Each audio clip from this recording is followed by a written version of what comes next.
And now, the first session of the conference will begin, entitled The Role of Digital Transformation in Developing the Evaluation System in Medical Education.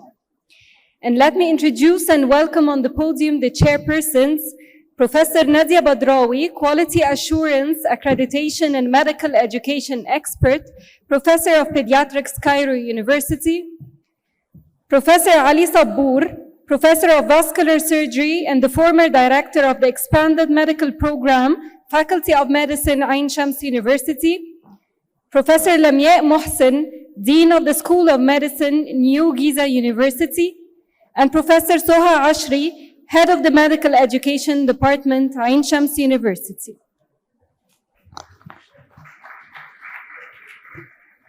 والآن تبدأ الجلسة الأولى للمؤتمر بعنوان دور التحول الرقمي في تطوير منظومة التقويم في التعليم الطبي برئاسة كل من الأستاذة الدكتورة نادية بدراوي خبير ضمان الجودة والاعتماد والتعليم الطبي أستاذ طب الأطفال جامعة القاهرة والأستاذ الدكتور علي صبور أستاذ جراحة الأوعية الدموية والمدير السابق للبرنامج الطبي الموسع كلية الطب جامعة عين شمس. كما يشرفنا حضور الأستاذ الدكتورة لمياء محسن عميد كلية الطب جامعة نيو جيزة والأستاذ الدكتور سهى عشري رئيس قسم التعليم الطبي جامعة عين شمس، فليتفضلوا على المنصة.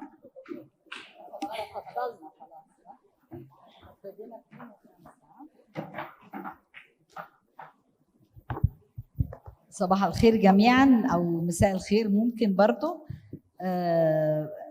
الأول هنبتدي طبعا بشكر لجامعة عين شمس والدكتورة منى والدكتور متيني. الدكتور متيني هنا ولا مشي؟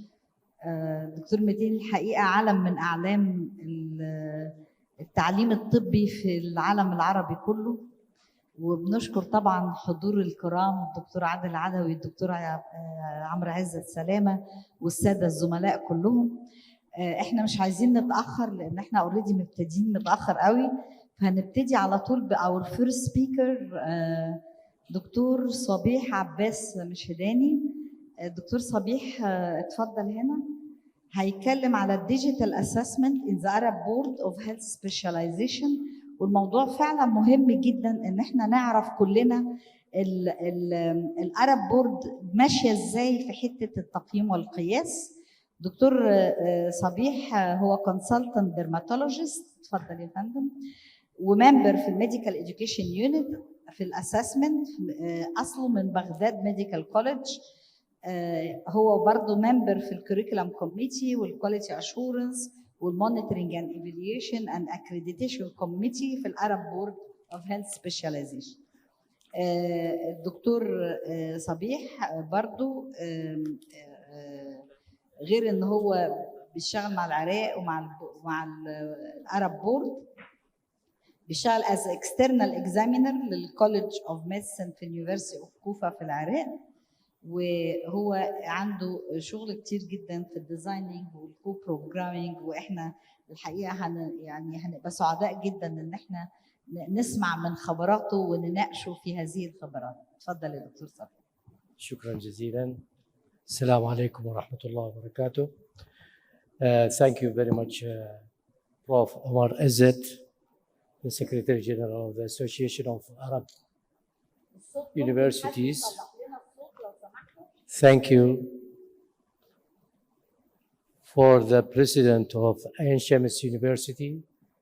Thank you for Prof. Muna to arrange a lovely meeting, the first conference in the measurement and evaluation.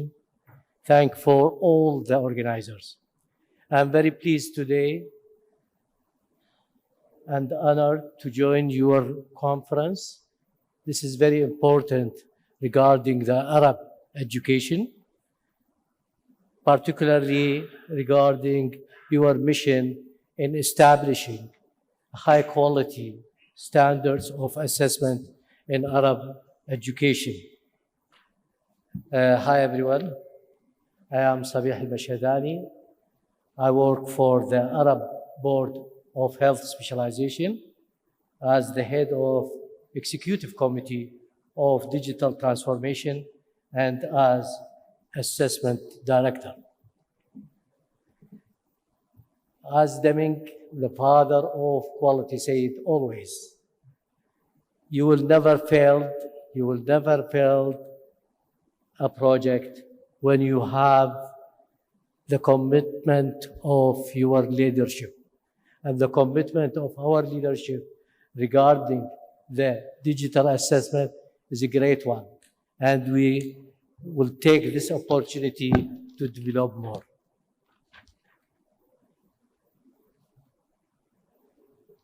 The objective of my presentation is to appreciate the importance of digital assessment and to encourage all of us to implement it as soon as possible, since the digital era is going too fast and will not wait for any delay. By assessment in general, we mean the process of continuous collection of data. These data to determine the learning achievement, to find the strengths, to diagnose the gaps, and to modify teaching and adjust the delivery of the curriculum in addition to its content. Today, we will go through the definition, the objective and concepts of the digital assessment, and we will shed some light on the assessment system design and share notes on how to implement digital assessment and its requirements. Digital assessment is an important part of digital transformation of education.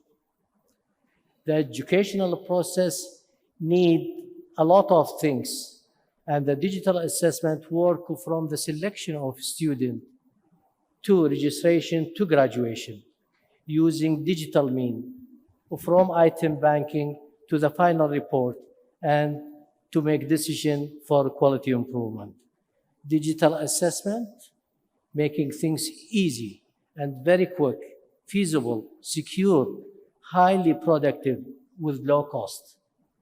Today, after the end of COVID-19, I have to notify that we need to stress on important point regarding the exam integrity, particularly the summative assessment or the summative exam that should be done in a computer-based offline in-person exam, and try to avoid the offline or the online with the proctoring system. There are many objectives in the implementation of our digital assessment. We will mention some of them, particularly promote learning by better delivery of assessment and improve the quality of assessment and maintain the integrity of the exam. As we all know, that education or the education in general involving many interacting systems. The competency framework, the learning outcome, and all the things regarding skills, professional behavior, and the important pillar, the second important pillar is the teaching and training method. The third most important pillar is the assessment. And unfortunately, assessment is really underutilized as educational tool. It involves the data collection, the data analysis, and how to draw conclusion for a new roadmap improvement plan. This is what we call component of assessment system. It is just a summarized list of all assessment system in educational process. Assessment system needs a policy to be written and a plan to be documented and assessment tool to be identified and determined. I will start from item banking rather than from the beginning, because the item bank is the central point for the system, in which we have to put the real architecture, which aligned with the competencies and learning outcomes, and with defined categorization and the blueprinting.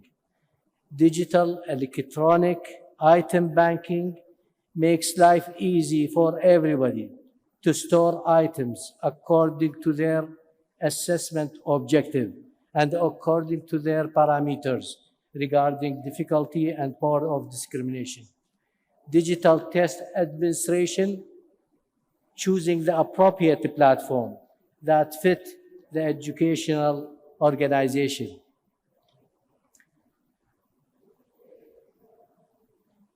To implement a digital,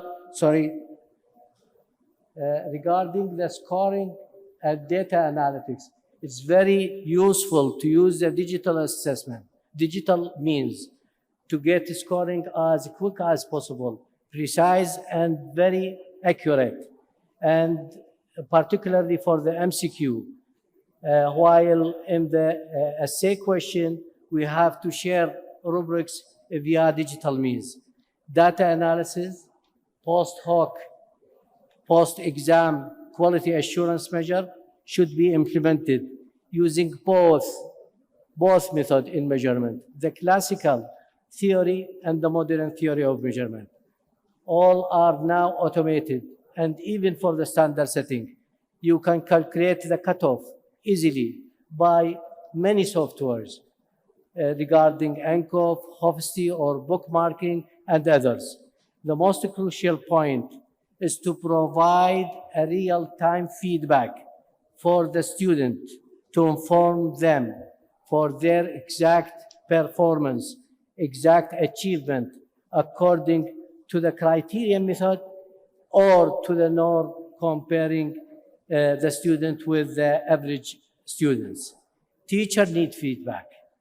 They are in need to improve the quality of their items, the test, and to know the gaps of their student learning. The curriculum designer also needs the feedback. It all comes from the assessment results, because it will define which content should be increased or change in time allocation or the type of resources. All need feedback for improvement of continuous quality assurance measure, with the planning to improve things better and to put our strategy in doing better educational process. In implementation, we have to consider many things to implement a digital transformation or digital assessment. The most important part of digital transformation for all educational processes, we have to consider the institutional needs, covering all learning domain, the knowledge and skills and the professional behavior. We have to cover all the type of assessment, because digitalization or digital transformation in assessment can provide you a lot of means that you can achieve in assessment of learning, in assessment for learning, and in assessment as learning. Good, efficient communication is highly needed between the partners, between the trainee, between the teachers, between the student, between even the administrator. We have to be sure that there is a good communication between the partner of the educational process. In addition, we have to concentrate on the training of faculty member, the training of student, the training of administrator regarding how to use the digital system. Otherwise, probably we will fail to do so because of less training. We need definitely a psychometrician to do the job, proper data analysis, to do it with using advanced methods. You know that there's great advances in the data analysis. And nowadays we are using machine learning and artificial intelligence in this regard. Regarding the assessment tools, what we need to do our digital system. All you know that we have learning management system for training, for learning, for assessment. Other, we have to regard or to consider getting assimilation platforms.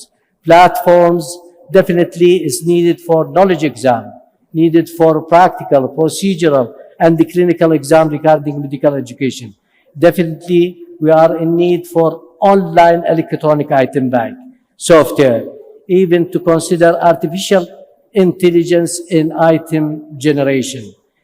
Data analysis software for both, as I have mentioned already, for both the modern type and for the IRT or the for classical and for IRT, the modern type of measurement. Standard setting.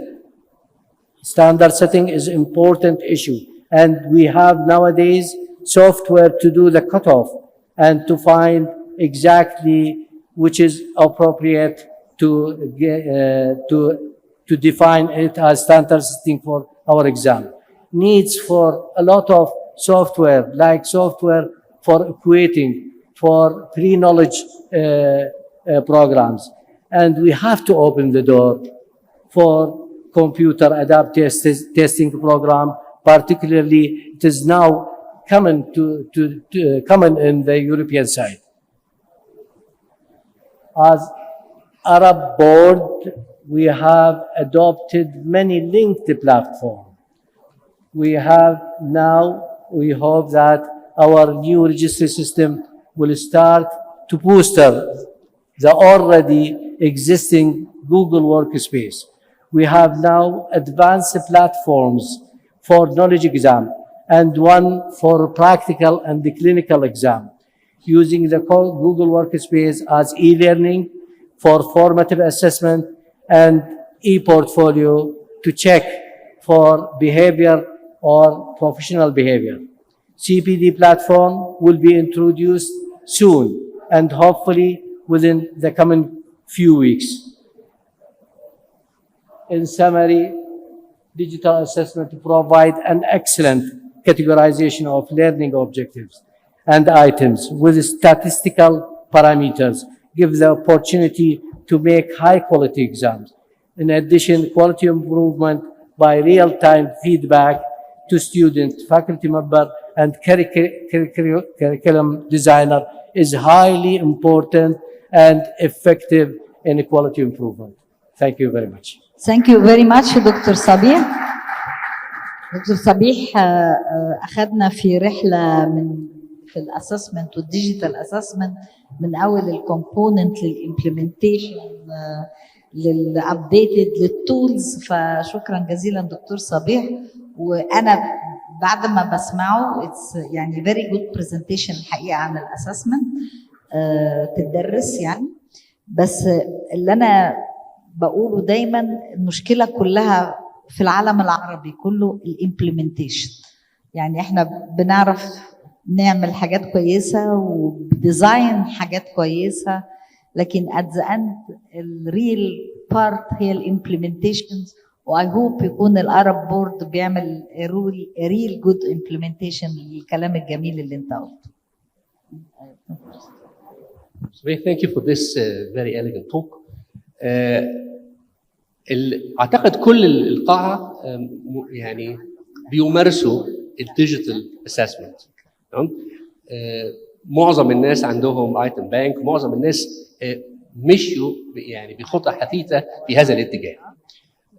انا هتكلم على الانستيتيوت اللي انا بعمل فيها عشان اقول لك رايي في المشكله فعلا فين، وبعدين اخد فيدباك من حضرتك اذا كان هي فعلا دي المشكله ولا لا. انا في تصوري ان الحلقه الاضعف في الدايره دي هي المينينجفول effective feedback اللي على اساسه يحصل corrective actions. وهو ده اللي بيخلي الدايره ما تكتملش وتقف عند الحته دي. في الانستيتيوت اللي حضرتك بتشتغل فيها هون، يا ترى ايه الحاجات اللي عملتوها علشان الفيدباك ده هون يبقى افكتيف وفعلا ينتج عنه ان تصليح لكل الحاجات اللي هتيجي بعدها؟ جزيلا. بالنسبة للفيدباك، البرامج المعتمدة في البورد العربي اللي هي exam soft platform, at the end of the assessment to provide you with the whole picture of the achievement of the student, and you will find clearly where is the gaps, where is the strength, and you can immediately send it to the candidate after the exam. In addition, we adopted the program of Speedwell, which is for a clinical mean. It's highly, it's great feedback because it shows every single bit for the achievement of student in different competencies, in different stations, and immediate feedback for the student is really highly important, because otherwise you will lose many things during the gap between previously we do data analysis and we find where is the strength and the gaps, and it lasts for يعني فترة طويلة، لذلك تكون أحيانا غير ليست ذات فائدة. أما ما يتعلق، أعتقد سؤالك الأول في ما يتعلق بالايتم بانكينج، الحقيقه الايتم بانكينج ضروره جديه ليست لغرض الستورنج فقط، وانما احنا نعمل في عندنا يعني اوريدي هوم ميد ايتم بانك، وهذا الايتم بانك الفائده اللي به حقيقيه انه الريفيور لما يعملوا ريفيجن للكويشن immediate feedback to the item writer،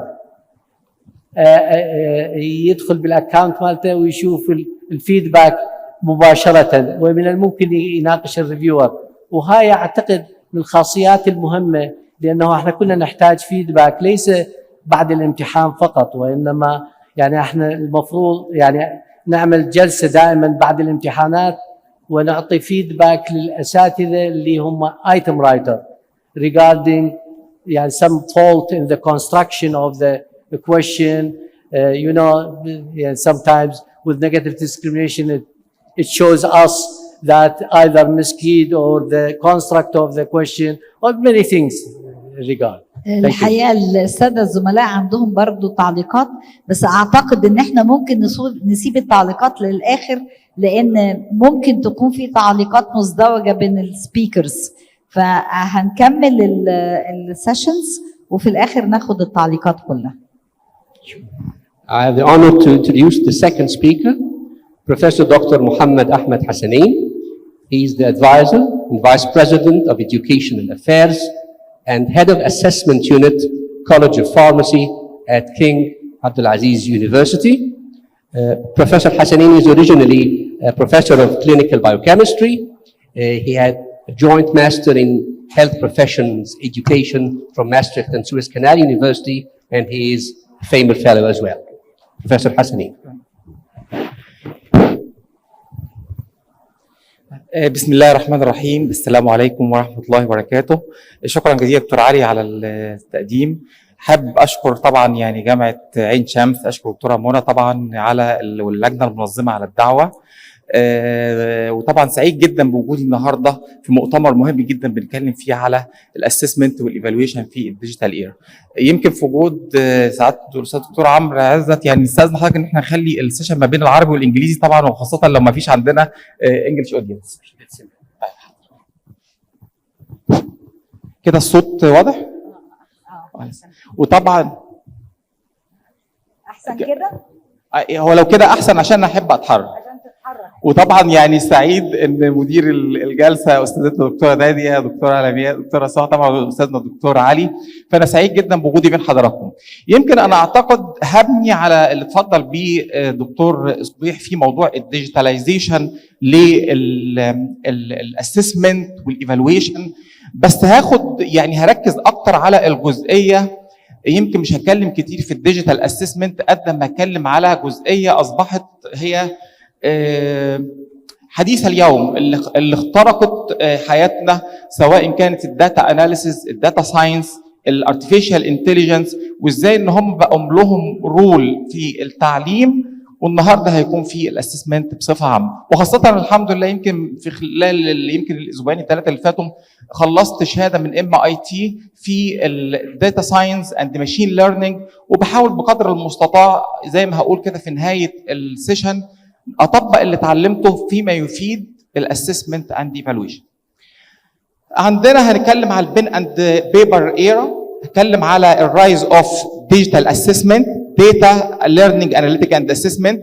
ويمكن انا التعبير اللي هو الليرنينج اناليتكس لانه لسه مش دارج قوي، فانا حاطه داتا سلاش ليرنينج، بس هنتعود شويه بشويه ان احنا هيبقى كلامنا كله على الليرنينج اناليتكس واهميتها وازاي نستفيد منها. هنتكلم على فيوتشر اناليتيك بروجكت شغال عليه مع احد زمايلنا، هشرحه لحضراتكم. احنا بنعمل سوفت وير نستخدم فيها الداتا اناليسيس، ليرنينج اناليتكس، ارتفيشال انتليجنس تو اسس ذا ليرنينج اوتكمز. في تشالنج اند ليميتيشن اللي بنقوله واللي هنقوله، بس الموضوع خلاص بقى ورثي وخلاص بقينا احنا خدنا غمار التكنولوجي وغمار الارتفيشال انتليجنس والداتا ساينس والداتا اناليسيس، فاعتقد لابد ان احنا نكمل. متفقين من اول ما بدا معالي الدكتور محمود والدكتور صبيح وكلنا ان الاسسمنت والايفالويشن جزء لا يتجزا من الاديوكيشنال بروسيس. قد يكون لما نيجي نقول انا بغير كوريكولم، دكتور علي يقول لنا انا لو غيرت الاسسمنت والكوريكولم ما اتغيرش قد استفيد، ودي احد مقولات هاردن to change assessment without changing curriculum you do nothing. while changing assessment without changing curriculum you do much. فالاسسمنت والشغل عليه قد يكون مهم جدا. طبعا مع الديجيتاليزيشن حصل ترانسفورميشن في كل حياتنا زي ما قلنا، بما في ذلك موضوع الاسسمنت وايفالويشن. عشان كده هنتكلم عن بقت ايفولوشن في الاسسمنت والهاير اديوكيشن. هنختصر كتير في خلال الربع ساعه اللي قدامي ان انا اتكلم عن ده كله واوصل رساله بحيث ان احنا نقدر نشتغل عليها بعد كده باذن الله. سنين شغالين على البين اند بيبر ايرا، ويمكن كلنا زي ما قال الدكتور محمود لحد نهايه القرن اللي فات واحنا شغالين بالورقه والقلم وبنصحح، وكانت افكتيف بالمناسبه. مش هنقدر نقول ان احنا ما كان فيها مشاكل، بس مع التقدم ومع التطور بدات تظهر بعض المشاكل في الجريدنج، في الفيدباك، في السبجكتيفيتي الى اخره. وطبعا جت فتره الكورونا اظهرت مدى اهميه التحول الى الديجيتاليزيشن والاستفاده من التكنولوجي. على مستوى الاسسمنت بدانا بالكمبيوتر بيزد اسسمنت، تحولنا بعد كده للاونلاين اسسمنت والفيدباك والبرسوناليزيشن، وزي ما الدكتور محمد هاني هيكلمنا في السيشن الجايه الاوسكي اتعمل ازاي بالاونلاين، وهكذا الدنيا بتتطور. وطبعا حاليا في الاي اي والشات جي بي تي بقت ايرا ثانيه مختلفه داخلين عليها وبقوه. فبالتالي ظهر الديجيتال اسسمنت بدوره واستخدامه، وازاي زي ما اتفضل الدكتور صبيح استخدام الليرنينج مانجمنت سيستم والداتا اللي بتطلع منها والفيدباك البيرسوناليزد فيدباك اللي ممكن يبقى لكل ستودنت، والكويتشن بانك اللي اتعملت بالديجيتاليزيشن، والبرامج زي الكويتشن مارك والسبيد ويل. كل ده كله كان جزء من عمليه الديجيتاليزيشن للاسسمنت، استفدنا كلنا منها. في حاجات منها فري، في حاجات بيد، ومع ذلك برضو لسه في تطور جاي برضو، ولكن الديجيتاليزيشن كان جزء هام منه في السوفت وير اللي موجوده. في حاجات في الاونلاين، في الانتر اكتيف سيشن، الابلكيشن اللي بنستخدمها، الكاهوت، المنتي، كل ده بقى جزء من، سواء زي ما قال الدكتور صبيح في السماتيف اور الفورماتيف اسسمنت بستخدم فيه كل التكنولوجي تولز اللي فرقت معانا بشكل كبير. نيجي بقى للجزء اللي هو يمكن الكور بتاعنا النهارده، اللي هو الليرنينج اناليتكس والداتا ساينس، وان انا ازاي استخدم. لان دلوقتي كما يقال ان المعلومات هي الفلوس، اللي عنده البيانات، والبيانات اللي هي نقدر نقول الداتا، بس يحولها لانفورميشن، ومن الانفورميشن يحولها لديسيشن ميكنج. هو ده بقى اللي احنا بنتكلم عنه، اللي احنا محتاجين كل الداتا بتاعت الستودنت ازاي ان احنا نستخدمها لاتخاذ قرار للعمليه التعليميه. فبالتالي داتا ساينس او داتا اناليسيس بتتكلم عن analyze large amount of data and get insight into student performance. من خلال الداتا اللي عندي اقدر اعرف ايه؟ identify patterns, identify trend، وفي النهايه زي ما قلنا اخد make informed decision.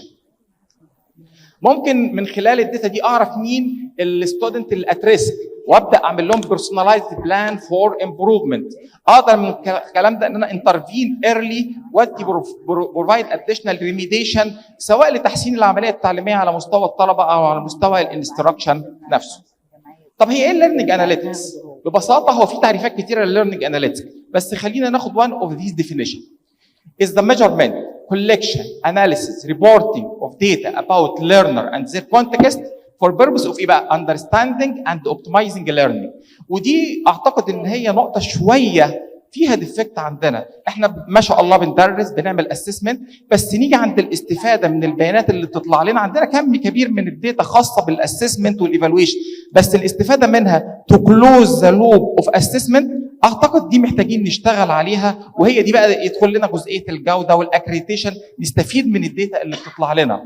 او بمعنى اخر process of using data to understand and improve learning and teaching. والداتا دي طبعا بتجيلنا من multiple source، وفي النهايه ممكن من خلالها اقدر اقيس مخرجات التعلم، اقيس الليرنينج اوت كامز عشان اشوف هي اتحققت ولا لا. يمكن دي ديفينيشن كتيره للليرنينج اناليتكس. في السلايد اللي بعد دي فيها بيبر لطيفه جدا عن الليرنينج اناليتكس، الكود بتاعها موجود، ممكن حضراتكم هتقروها، يمكن تدينا فكره اند مور انسايت اباوت موضوع الليرنينج اناليتكس.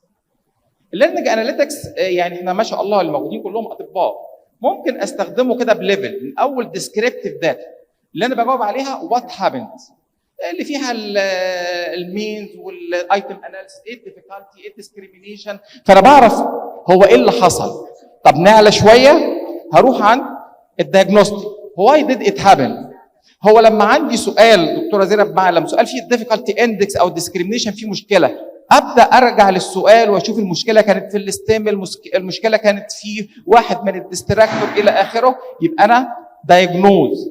اعلى شويه بقى ويخش لنا هنا الماشين ليرنينج ويخش لنا الارتفيشال انتليجنس بريدكتيف. هقول انا لو غيرت طرق التدريس واستخدمت نيو تيتشنج ميثود او نيو اسسمنت ميثود تو بريدكت ايه اللي هيحصل بعد 5 سنين، يبقى علينا شويه كده باستخدام الداتا عشان اروح ناحيه البريدكتيف. طب خلونا نروح اعلى واعلى بقى، اعلى ليفل برسبكتيف. هاو كان وي ميك ات هابن؟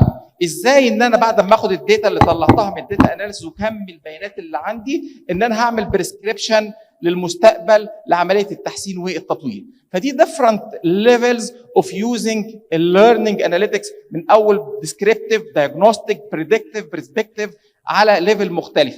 هنا هيخش لنا بقى الداتا ساينس والماشين ليرنينج تشتغل معانا بالذات في الابر 2 ليفل.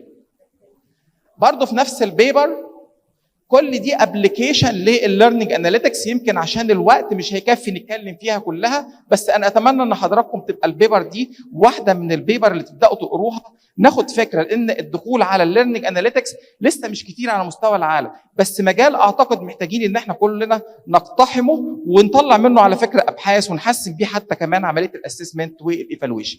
دي البيبر لو حضراتكم تحبوا تاخدوا الباركود بتاعها تصوروه دلوقتي موجود. ماشي؟ اوكي؟ هي موجوده فري كلها كامله. طيب ليرنينج اناليتكس ستيت اوف ارت ومعموله 2022 يعني ريسنت ارتكل بيتكلم بالتفاصيل، يمكن حوالي 15 صفحه عن الليرنينج اناليتكس. طيب خلونا ننتقل للجزء اللي هو البراكتيكال. انا اتكلمت شويه معلش ثيوريتيكال، اديت يعني فكره احنا بنتكلم في ايه الليرنينج اناليتكس. الجزء الاخير هو بروجكت شغال فيه مع الدكتور ايمن غانم بقالنا 4 أو 5 شهور، ان احنا تو ديفلوب سوفت وير مبدئيا كده ادينا له اسم اديو انسايتس. الهدف منه هو نستخدم داتا عن الاسسمنت، difficulty index، discrimination، نستخدم المين كل الايتمز اللي بتطلع لنا من الاسسمنت تو اسس الليرنينج اوتكمز. ببساطه محتاج بنستخدم فيه كل البروسيس اللي اتكلمنا عليه عنها في الليرنينج اناليتكس، كولكتد داتا، وطبعا انبوت بروسيس اوتبوت، يديني ريبورت في الاخر عن الاتشيفمنت اوف ليرنينج اوتكمز. لما بنيجي نتكلم ان انا بحط، طبعا كلنا بنحط ليرنينج اوتكمز في بدايه الكورسات او بدايه البرامج، بس انا عايز في النهايه اتاكد هل هي اتحققت ولا لا. عندي دايركت ميثود اوف اسسمنت واندايركت ميثود اوف اسسمنت، بتبقى دايما تشالنجنج لينا ان احنا نقيسها. احنا حاولنا نشتغل، يعني حطينا جزئيه الخبره المتواضعه بتاعتنا في الميديكال اديوكيشن زائد خبرتنا في بالذات الدكتور ايمن في البرمجه مع الداتا ساينس، عملنا كوكتيل كده. ادانا الانبوت خاص بالبرنامج، بدخل للبرنامج البي ال اوز بتاعته كمسميات، بدخل السي ال اوز بتاعت الكورسات كلها بتاعت البرنامج، بدخل البروجرام ماتريكس اللي هو الماتشنج ما بين السي ال اوز والبي ال اوز، وبعد كده بدخل كل النتائج اللي بتطلع لي من الامتحانات اللي انا بسميها direct assessment of learning outcomes and indirect assessment of learning outcomes لكل الكورسات اللي عندي. هيبقى ده عندي الانبوت بتاعي اللي هو ده للكورسز كلها. مثلا سينا عندي برنامج فيه اناتومي، فيسيولوجي، كل الموديولز اللي عندنا، الجي اي تي الى اخره. عندي امتحانات ميد وعندي امتحانات فاينل وعندي اوسكي واوزبي وعندي اساينمنت وريسيرش بروبوزال، بدخل كلها في صوره الديفيكالتي اندكس اللي انا بعتبره الاتشيفمنت اوف ليرنينج اوتكمز، وبهدخل البروجرام ماب بتاعت الكورس ده. وبعدين بيدخل عندنا كده في حاجه زي يعني الخلاط كده بالنسبه لنا بقى، اللي هو جزء الداتا ساينس.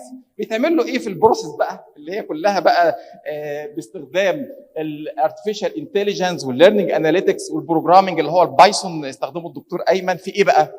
الداتا كولكشن، داتا اجريجيشن، داتا اناليسيز، فوركاستنج، ديسيشن، ديستريبيوشن.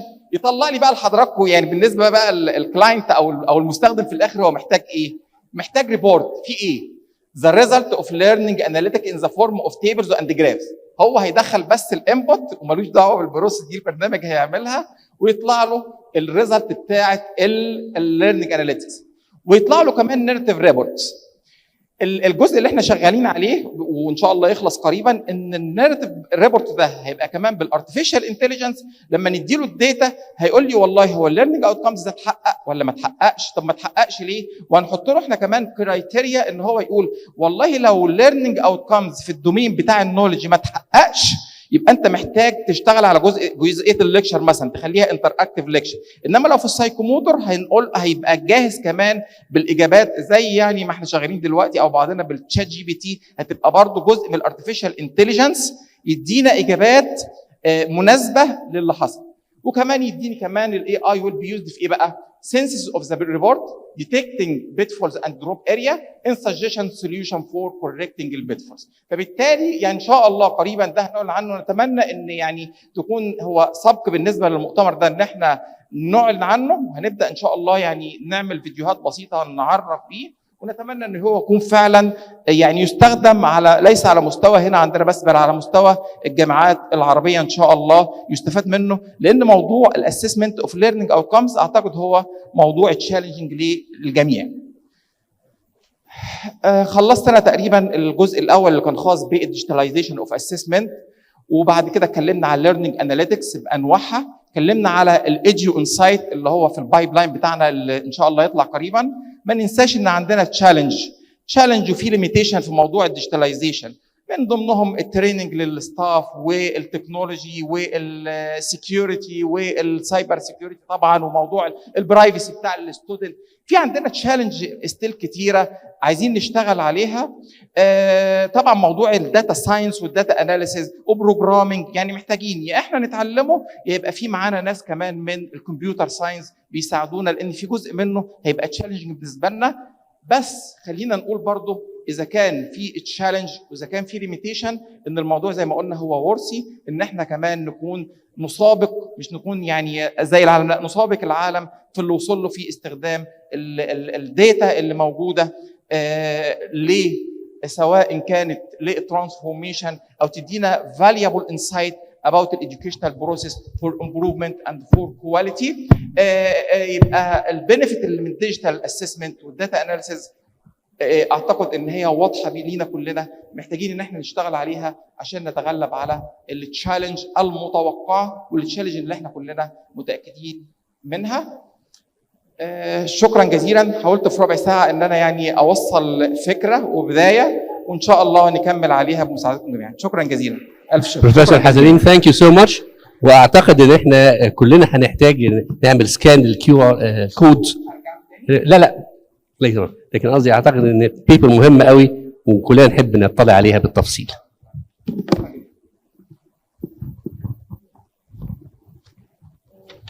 مساء الخير.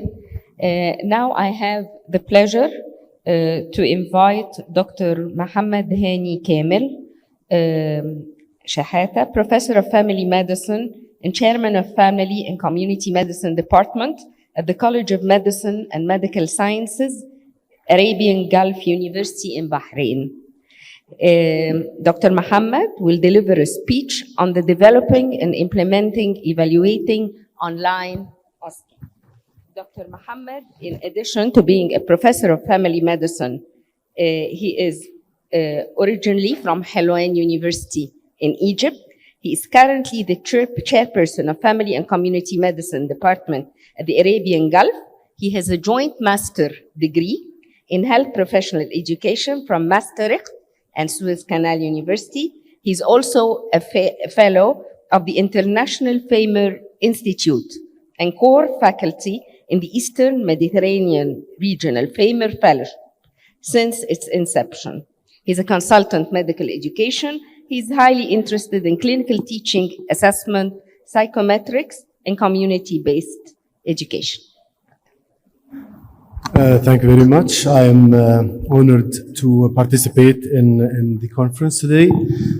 And inshallah, I will present our experience at the Arabian Gulf University in Bahrain in planning for and implementing the online OSCE during the COVID pandemic.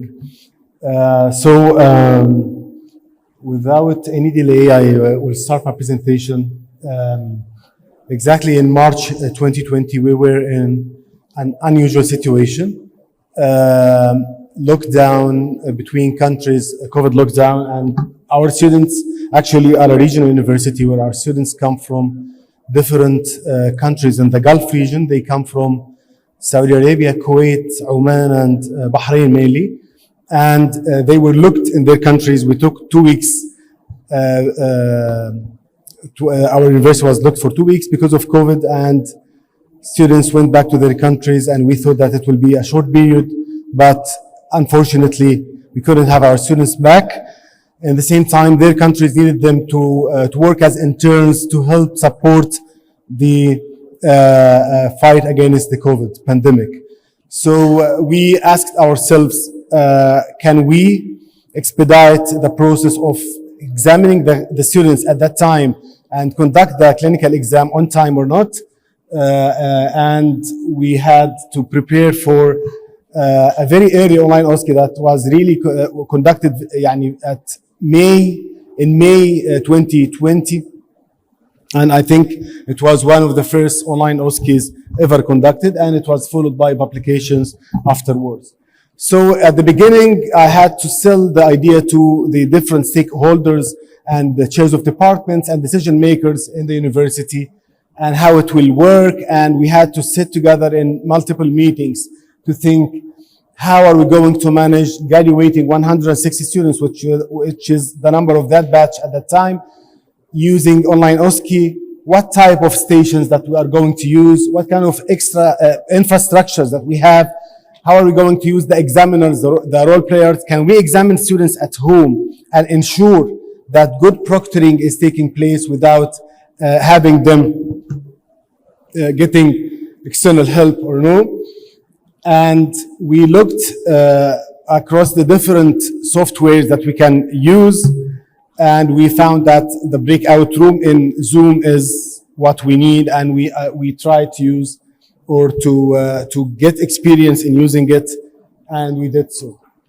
Then we started to look at our blueprint, what kind of stations that can be that can fit this type of exams.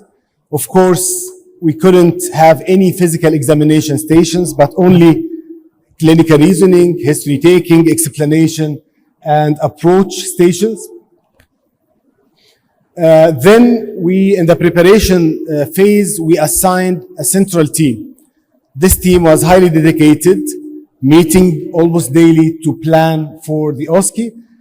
And we started to use what the capacity and the infrastructure that we already had at the university at that time. One of the best activities that we had is retraining our administrative staff on how to provide IT support to examiners when applying the online OSCE. And of course, it included also the third step, training and of examiners on how to use the Zoom, how to share the student instructions, how to solve simple problems, and with the provision, of course, of IT support all time. Two major success factors of that OSCE at that time is documentation. We provided a lot of instruction documents and guidance documents for all those who are involved in the OSCE exam in order to have clear guidance for everybody on their rules. Department secretaries, department chairs, external examiners, the IT support staff, administrative staff. So everyone at the days of the exam had a list of what exactly to do and when exactly to do it in full synchronization with the other members of the team. And the other major success factor for that exam was conducting a number of mock exams. These mock exams were actually capacity building exercises for all the involved personnel. It was training of role players on how to be interacting with the students in the online OSCE exam. It was training for the examiners, and it also contained training for ourselves on how to effectively use the Zoom application and the available technology at the campus to conduct the exam. So we managed to start implementing the online OSCE successfully at a good number of candidates. And one of the major, again, lessons that effective communication between everybody. So the design of the exam was that the students are at their homes in other countries than Bahrain. Examiners were attending in campus, role players attending in campus. Examiners and role players are using the Zoom application, and there is in a breakout room, and there is a host centrally controlling, moving the students from one breakout room to the other breakout room. So each breakout room was considered as a station, interactive station, either using a role player or using a video of positive clinical science. So communication between the team who is managing the exam and communication between the secretaries and the students in order to join the meetings in the proper time was essential, and it needed a lot of training and a lot of rehearsing and to be able to work. So during the day in running the exam, we needed to apply the proper settings of the Zoom software. Of course, going through checks and checking that audio, video, screen sharing is good and that the examiners are doing it properly. And of course, using colored spreadsheets with the students' pictures and names to be able to use, to move the students from around the stations in a proper way. Proctoring was a major concern for all the stakeholders. How are we going to guarantee that the students examined clinically at their homes are not getting any external help? So, by any means, we wanted to ensure that during the whole time, the students are opening their cameras with someone in one room or another, in order for us to use less number of OSCE stations, because we wanted to use the set of OSCE stations for multiple cohorts of students without any contamination or a chance for the students to communicate the titles or the details of the stations. So what we started with is this, what we call a pre-exam room, another breakout room in the OSCE, in the Zoom software, where a secretary from the department, having a sheet with the pictures of the students and the names and the IDs of the students, she checks with them that these are the students who are to go for this, within this cohort of examinees. And she asked the students to move around the camera, to move it around the room to ensure that they are sitting alone in their rooms at home. And then she admits them to, or she waits with them in this pre-exam room until they are admitted into the stations. An exam host now is admitting, for example, this student is being admitted to a station. What you see here is the role player in the front and the examiner is in the back. Student is taking history, for example, from the role player, and at the beginning, there is the student instruction is displayed for 1 minute. Then the student starts to manage the case with the role player, and the examiner is evaluating the performance of the student. 7 minutes over, we move the student into the next breakout room or the next station. Before the first group of students finishes, we usually admit the second cohort of students. They are being also invigilated or in the process of the pre-exam room, and so there is an overlap of 15 to 30 minutes to avoid any contamination between the two cohorts of students. And by this, we use less number of OSCE stations. In order also, until we admit the second group of students, we take the first group of students into a post-exam breakout room where we get their feedback about the exam, and this feedback is also recorded in order to evaluate the OSCE station. So this was a description of how we planned and how we applied this online OSCE using the Zoom software, and we managed to publish a very well-cited or a couple of very well-cited papers on how to do this with complete guidance. I will also share with you the QR code. Coming to the last part of this presentation, which is the evaluation. How did it go? How the level of utility of this exam? How was it? So the content validity, we gained the feedback from the heads of departments, of the chairs of clinical departments, external examiners, and the examiners.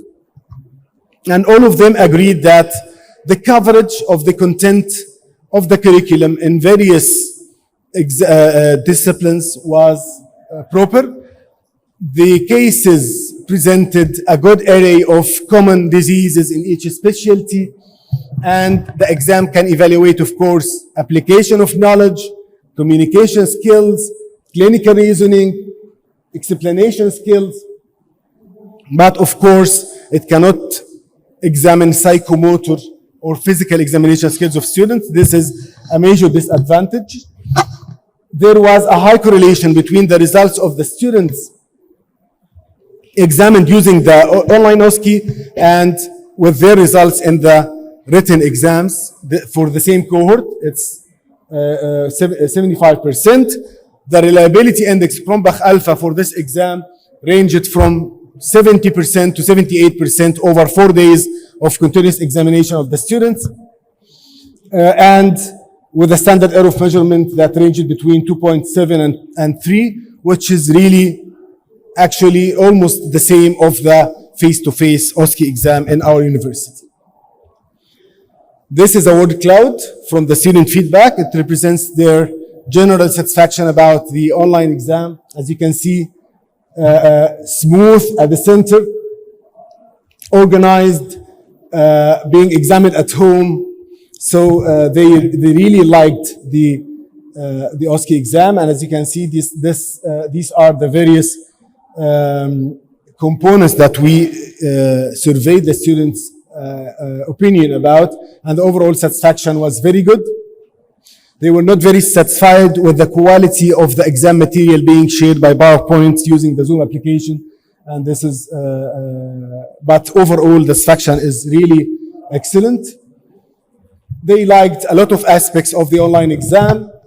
For some of them, it's less stressful, can be compared to the traditional OSCE. They like that it is well prepared, very organized, like the smoothness of the exam, support by all faculty members. They like the fact that it is recorded by Zoom, and if there are any problems or allegations, we can go back to the recorded station. They dislike some problems with the voice quality, being disconnected, lack of privacy at the proctoring part in the pre-exam room when they were asked to show the room around in the presence of their colleagues, not being able to do physical exam. Some of them feel stressed out, and some of them feel that the stations were wrong. The time was longer than what they can perform, and that we had higher expectations from them. As the students, the examiners also felt that the exam was properly, at the time of COVID, they were very satisfied about the outcomes of the exam. And we also evaluated the educational impact from the feedback of students and examiners, and it was really, really satisfactory. They said that having multiple mock exams prepared them quite well for the exam. The cost was almost calculated based on the faculty time and the computers that we needed to purchase and softwares that we needed to buy for the exam, and it doesn't exceed, as you see, $60,000 US, which was reasonable for that time. The challenges, we had few challenges. Technical problems happened, but all didn't affect the actual exam. And these are advantages of the OSCE exam. It mimics the practice of telemedicine, for example. It is video recorded. It can be, and this is the most important thing, it is cost effective and can be used in a hybrid format with traditional OSCE exam with a very acceptable validity and reliability based on the results of our evaluation. Thank you very much for listening. And thank you for the panel.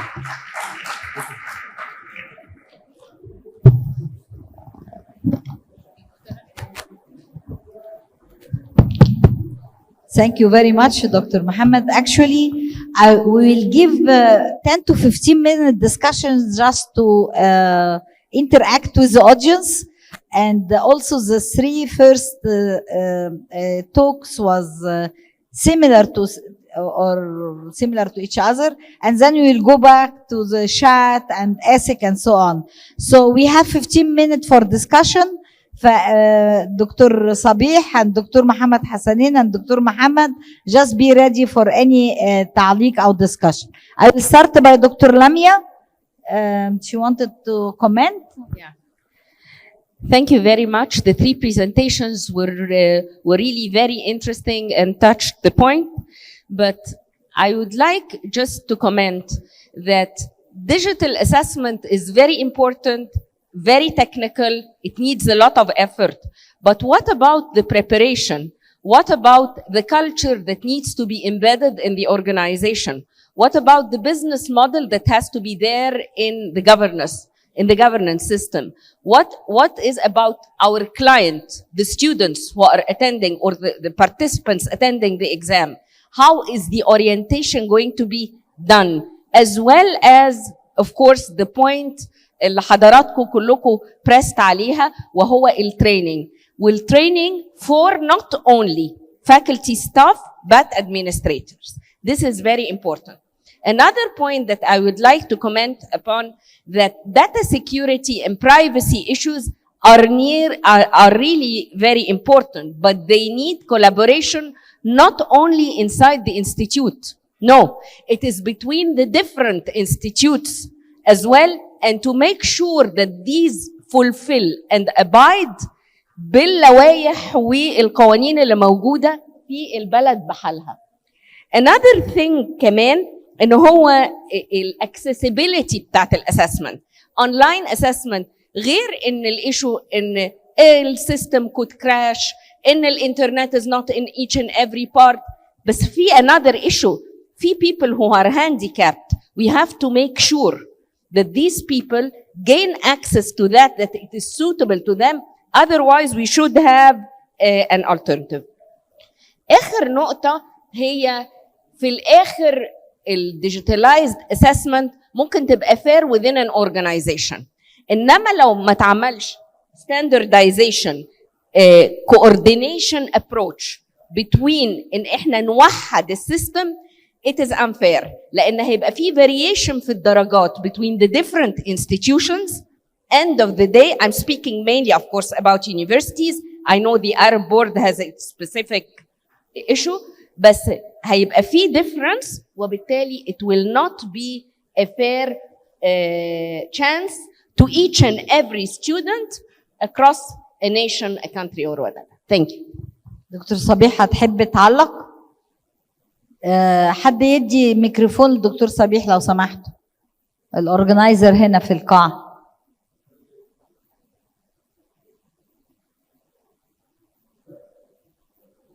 دكتور محمد برضو خليك available.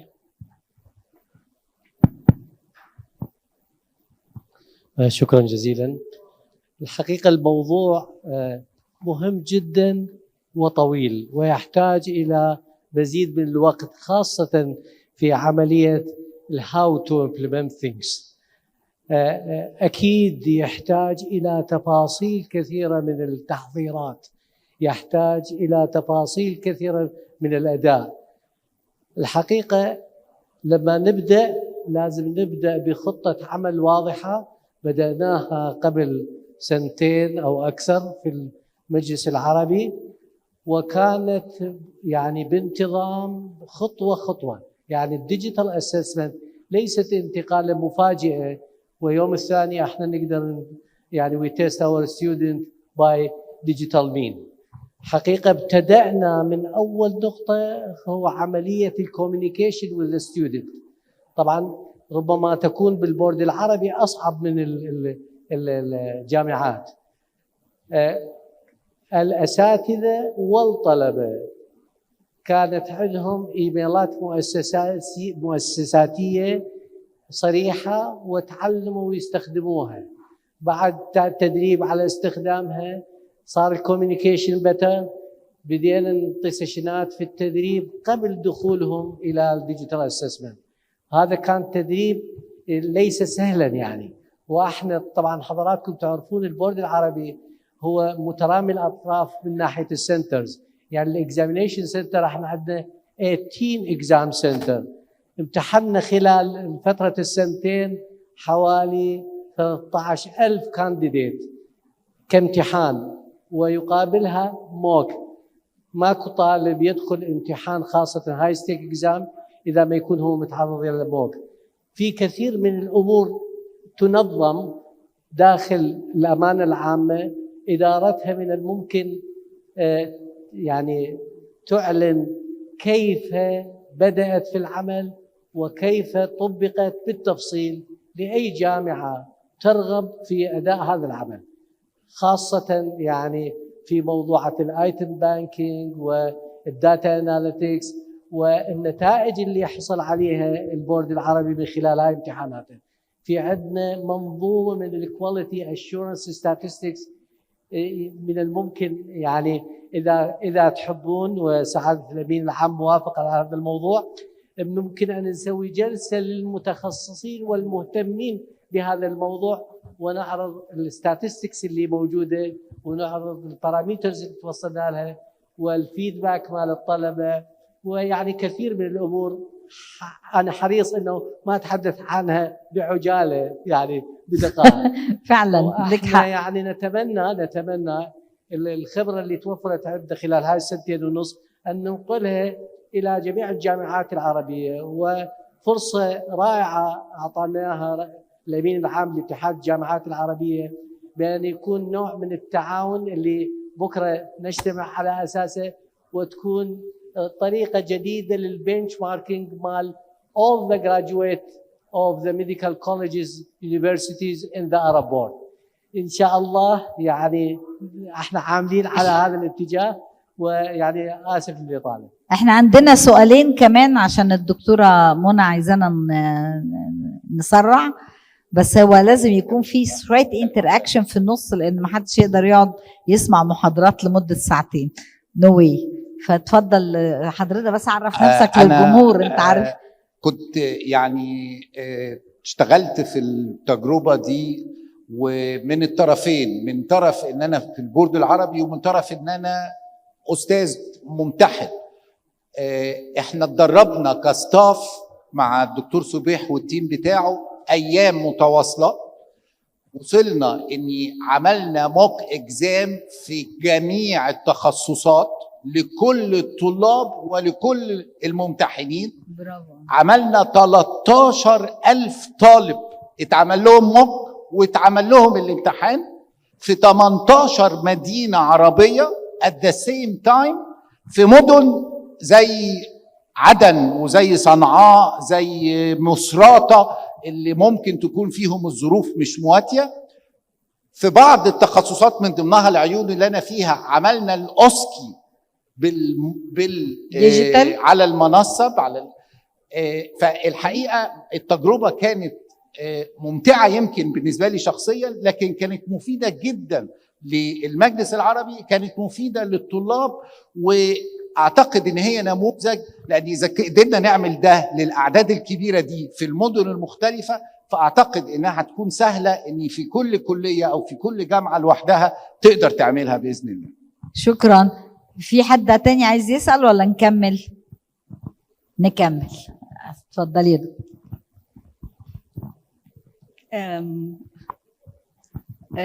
First, I would like to thank Professor Dr. Mona for the kind invitation.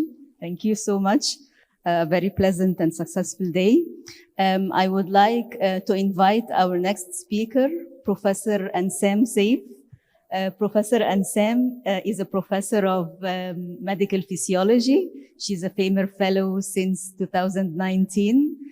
She's also a certified trainer from the AUC, and she's now the director of the assessment unit in Ain Shams University, plus a member in the medical education department in Ain Shams University. She's a member in many associations that I could not recall the names. So Professor Ansam is going to talk to us about a very hot topic, the ChatGPT and the future of assessment, a threat and an opportunity, of course, for all of us. Thank you.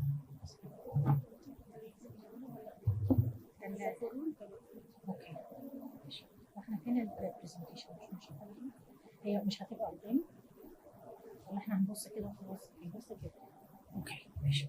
طب ينفع طالما كده؟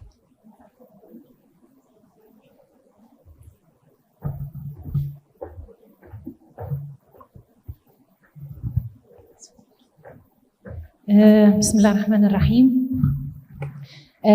First of all, I'm honored to be here today among you in this first annual conference of the Measurement and Evaluation Scientific Association. And I thank Professor Mona Abdelal for giving me the privilege of being here today. I thank the organizing committee, and I thank all my professors and colleagues present here today. Okay, my topic is about a hot topic actually, which is the ChatGPT and the future of assessment. Okay, let me start by a quote by Jeff Scott. He is an emeritus professor of higher education. He says that the future of education is not about technology. It's about learning, and assessment is at the heart of that. So, starting by what is AI? I'm sure you all know what AI is, but just let me give you the definition provided by the UNESCO to make sure that we are all on the same wavelength. So, the UNESCO said that there is no single definition of AI, but there is a common agreement that machines based on AI are potentially capable of imitating, exceeding human cognitive capacities, including sensing, language interaction, reasoning, analysis, problem solving, and even creativity. Okay, coming to ChatGPT. What is ChatGPT? I'm sure many of you have used it and many of you are familiar with this AI tool. Let us rapidly give a briefing about this tool. Okay, this is the abbreviation stands for Chat Generative Pre-trained Transformer. It's a bot that mimics human conversationalist. And if any one of you tries to talk to this machine, you will find that you cannot easily differentiate between the machine and a human being. It works by machine learning. It was developed by OpenAI company, launched in November 2022. And it's an AI tool that has taken the world by storm. In just 2 months after being launched, more than 100 million users have been using this AI tool. So what can it do? These are only some of the features that can be done by ChatGPT. It gives detailed responses on many domains of knowledge. It can write articles, essays, songs, jokes, poems. It can give you long, detailed research. And it can give you, or it can help you with written communication. Example, it can write emails. Also, it can help you with codes of computer, meaning that it can help you in computer programming. And much, much more. In a quote by Elon Musk, he said that ChatGPT is scary good. So does it have limitations? Yes, it does.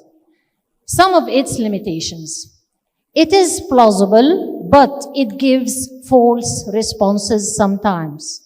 Very limited ability to cite sources accurately. When you ask it to give a reference for the text it provides, it sometimes gives you false references. It makes mathematical mistakes. It lacks creativity in its writing style. And it has very limited knowledge on data or knowledge after 2021. And it lacks ethics, meaning in that it cannot rank sites for reliability, quality, or trustworthiness. So, is it safe to use ChatGPT? Well, in a UNESCO guide, a quick start guidelet was launched last April. This question was answered by UNESCO in this diagram. And they said, in order to answer this question, you have to ask yourself a few other questions. So you start by asking yourself, does it matter if the output is true?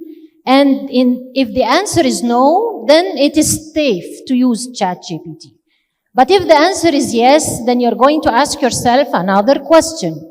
Do you have expertise to verify that the output is accurate? If the answer is no, then it is unsafe to use it. And if the answer is yes, then you ask yourself the third question, which is, are you willing and able to take responsibility for any inaccuracies produced by this AI chatbot? And if the answer is no, again, it's unsafe to use it. But if the answer is yes, it's possible to use ChatGPT. And in a quote by Sam Altman, this is the CEO of the OpenAI company which produced ChatGPT. He says, it's a mistake to be relying on ChatGPT for anything important right now. So what are the threats and apprehensions? Nowadays, academia is facing serious issues, especially in the issue of assessment. It's facing what we call a period of hardship because many faculties are not yet prepared regarding both policies and pedagogies taking place in these universities. They're trying to comprehend the impact of this AI bot on the process of education and how they are going to respond. But let's stop here and ask a question. Is it really the technology or our approach to assessment that is problematic? And I hope that by the end of this presentation, we can reach an answer to this question. So, what are the challenges posed by ChatGPT? Of course, mainly they are related to academic plagiarism and cheating. And why is that? This is because this AI bot can write assignments, can write scientific articles. It is even now listed as a co-author in many papers. It can help with university entrance exams, especially if it is in the form of application essays. And interestingly enough, ChatGPT has passed graduate level exams ranging from levels of B- to C+. It has passed MBA exams and it has passed tests required for medical licensing. So we can say that students could even get a grade. They can even earn a degree without learning using ChatGPT. So what is the current state of assessment in higher education? Where do we stand? You know, many universities, many higher education institutes have shifted to the modular system. And this is also applied here in Egypt. And according to David Carlos, this modularized higher education has led to some sort of an assessment race in which academics compete for students' attention using grades as both carrots and stick. So what types of assessments are we using now in our institutions? Of course, we are using different types, but most of them lie in the area of traditional methods, exams, essays, assignments. There's a problem with these methods in that they are time-consuming, subjective, and not highly authentic. So what about the application of AI in assessment in most of our, or in higher education as a whole, not of course here in Egypt? Well, many higher institutes have applied AI widely. Others have banned it, and others have completely blocked this AI bot. So, having said that, I think it's clear that there is a need for more efficient and objective methods, ensuring fairness and equity in the methods we use for assessment, providing timely feedback for students, and maintaining academic integrity in our assessments. So, starting by the challenge of overcoming the written assessments, to overcome that with ChatGPT, what can we do? Simply, you can assess the process rather than the outcome. And not only that, you incorporate ChatGPT in your assessment. Do some scaffolding in the skills and the competencies used in writing. And use AI writers to enhance and add to human work. For example, you can use ChatGPT to produce text on a given topic and give it for students for critique. Or you can produce different versions of texts on the same topic and give it to students to compare and evaluate. Or you can ask for student reflection. Ask them what they have learned, what skills have they gained, how did they grow. So, it's clear that there is a need for transforming assessment across higher education. We mean by this transformation reverting to authentic assessment. And by authentic assessment, we mean assessment that requires students to engage with problems related to a realistic environment assessing knowledge, skills, and attitudes in the workplace, ensuring long life learning. And of course, this is not something new. We have always been calling for this transformation, but ChatGPT is forcing this issue right now. So, what are some of the suggested authentic assessments that we can suggest? Something like oral presentations, lab activities, group work, in-class activities, whether written assignments or exams, participation grades, class discussions, vivas, debates, podcasts, interviews, OSCEs, self and peer assessment, and of course allowing for personal reflection. And these types of assessments have been perceived as being difficult for ChatGPT to emulate. So, can ChatGPT help disrupt the assessment overload that faculty are facing nowadays? Yes. How? Involve ChatGPT in these types of assessments. Formative assessment, generation of questions, specifically the single best answer, multiple choice questions, which represent a burden for faculty to prepare. Assessments that are tailored to individual needs of students. Creating rubrics. Supplying timely feedback for students, because of course we all know that assessment without feedback is just like flying blind.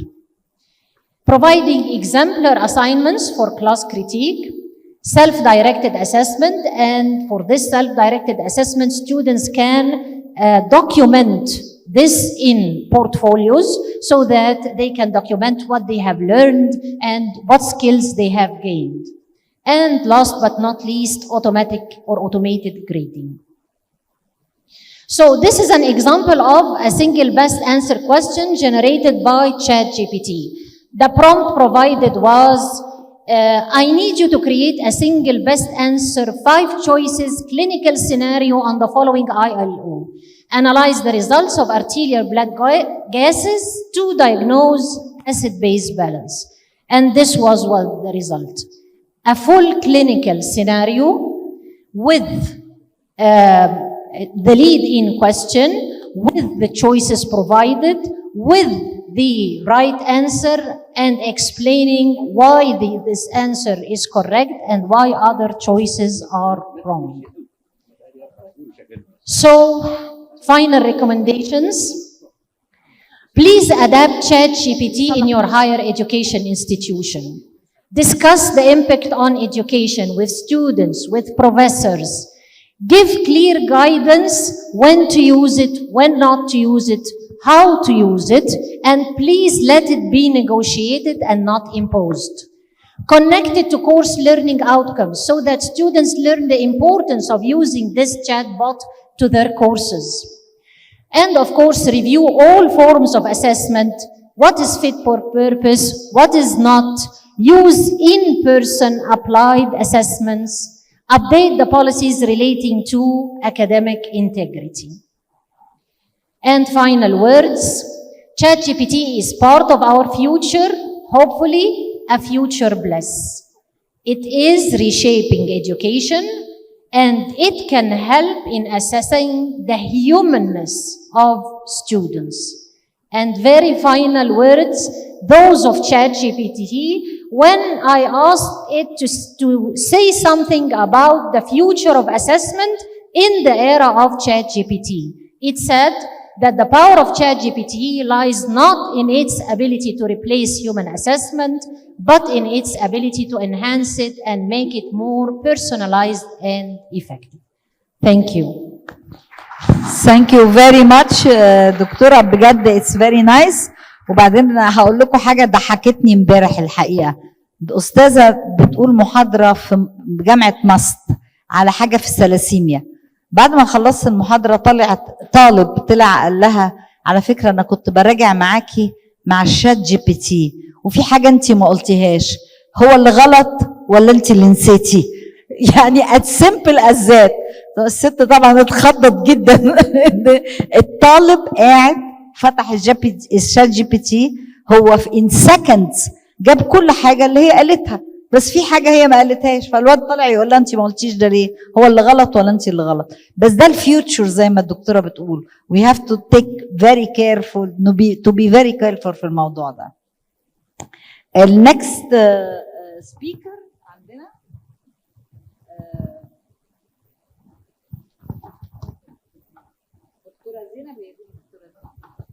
دكتوره زينب.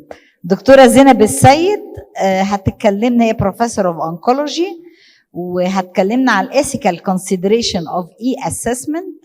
ودكتوره زينب از فيمر فيلوشيب، وبتشتغل في الكواليتي اشورنس، وبتشتغل في الميديكال اديوكيشن، وهي في الادفايزري بورد اوف ميديكال اديوكيشن ديبارتمنت، وممبر في الكلينيكال نيوتريشن.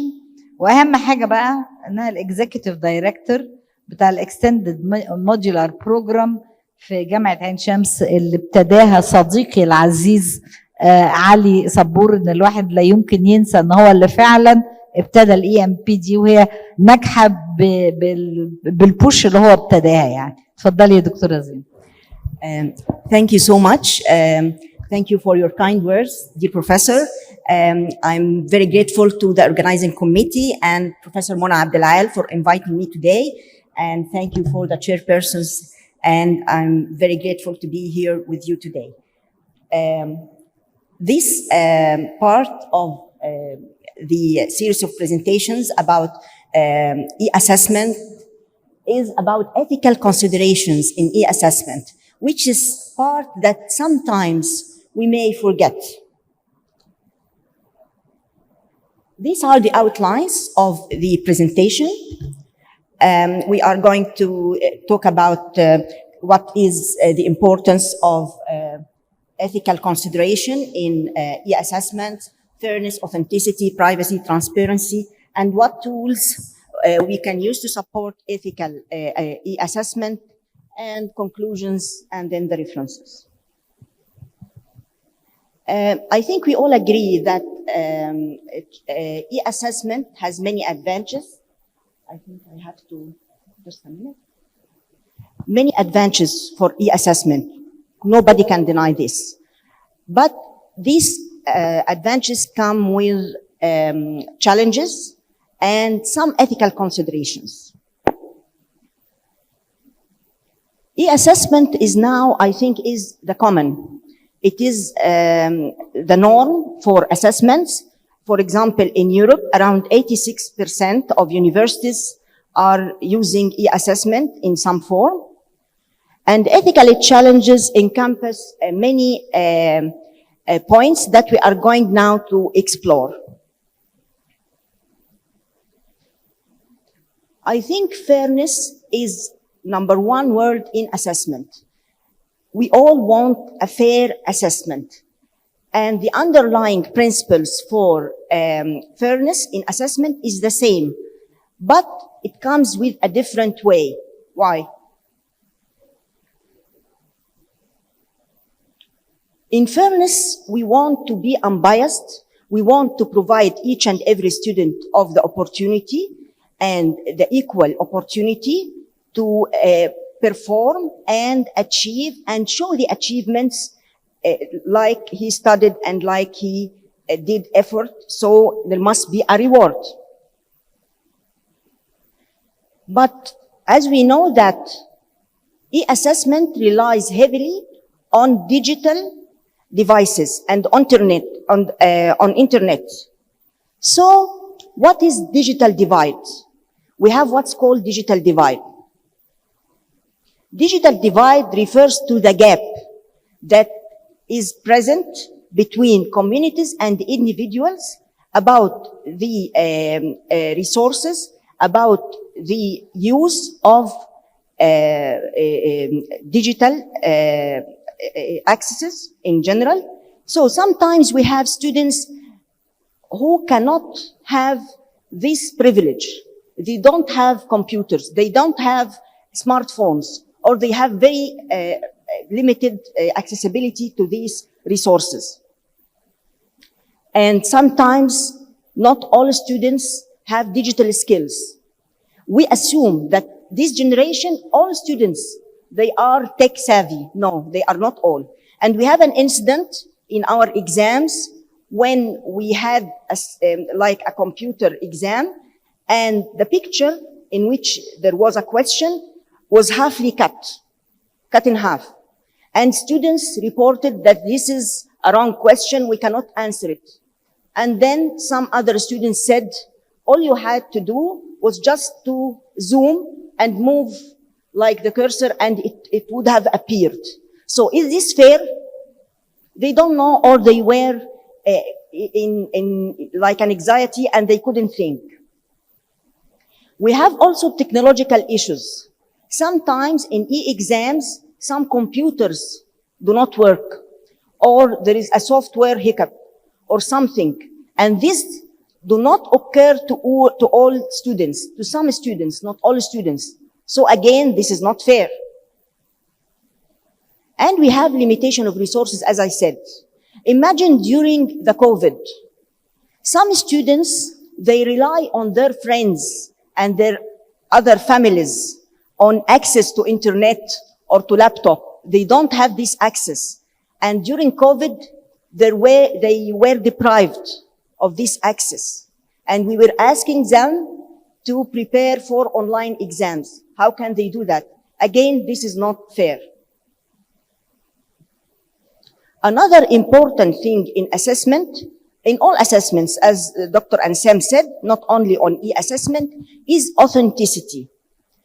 And another way to rephrase what my dear friend Ansam said is that in authentic assessment, it should be as close as possible to real life or mirror real life. And it will involve measuring knowledge, skills, and competences. So I should be aware of threats to authenticity in e-assessment. What are these threats? Like we have e-assessment, we also have e-cheating. Students can cheat in many, many ways. For example, students can, as Ansam said, use ChatGPT to answer questions. They can copy and paste. They can hijack the question bank. They can do many things. So e-cheating is present. Plagiarism. And plagiarism actually is one of the commonest ways of cheating or of which compromise authenticity in exams or in e-assessment. Academic dishonesty. When for example, I have an online exam, I can bring anyone and ask him or her to answer this exam instead of me. Unauthorized collaboration. Sometimes we give our students like assignments. They should do it individual. They may do it in collaboration and they pass the assignments as their own work. And sometimes we have utilizing unallowed material during the examination. As we all know, during examination, in exams, all software and other softwares other than the exam should be locked down. Sometimes I may have access. For example, open like Google or now ChatGPT. So are these forms to threaten authenticity? A very important point is privacy. And the privacy concerns are associated in e-assessment very prominent. And they are significant. In e-assessment, huge data is collected. And this data may contain personal information. They may contain my picture. They may contain my payment methods. They may contain some private data that I don't like others to know. So collection of personal data is very important. And the data security. How can you guarantee that my data will not be leaked? Each and every day we hear that Facebook and Twitter and other platforms leak data of users. Consent and notification. have you taken my consent about my data or not? Are you going to give my data to third-party involvement? Did you inform me of something like this? And for how long are you going to retain or delete the data? For example, in exams, we know that we have to retain the papers for around 3 to 5 years. Is this the same in e-exams? And what if I told you that these are not my marks? What are you going to do? And then I find that you deleted my exam, for example. Anonymization and aggregation. It should be very, very important to anonymize the data of students who took the exam and put them as groups, unless I'm asked to release some of these data. Student visibility and monitoring. Actually, this is very important because during e-exams, I may ask students to open the camera, or I may use some remote proctoring. And in this case, I may see something that the student does not want me to see, something private. During COVID, many students were living in a very poor or very unprivileged conditions, and they didn't want someone to see them and to see where they are living, for example. So how can I compromise, make the proctoring and at the same time protect the privacy of our students? One important point in assessment in general, and it also applies to e-assessment, is transparency. Transparency refers to the openness. To what extent I am letting others see my assessment system, the results, the procedure, how am I going, to what extent? And this is actually adds to my accountability. And this transparency starts from assessment design and the instructions. Did I give students clear instructions before the exams? How to use the platform, how to use the software? And what are the grading criteria? Is this marking electronic? Do I have rubrics? And the same point that Ansam and my colleagues stressed on, the feedback.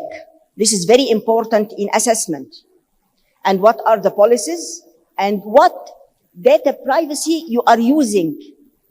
I should let others know what data privacy in my institute am I using. And as I said, all this will add to the institutional accountability. When I am clear, when I am apparent, others will trust me. But when I'm trying to hide something in my system, then they will suspect me. And by the way, one important point about the transparency is the transparency to the students. For example, blueprints, are they declared to them or not before the exams? So, as we can see, there are many, many points that we can face ethically.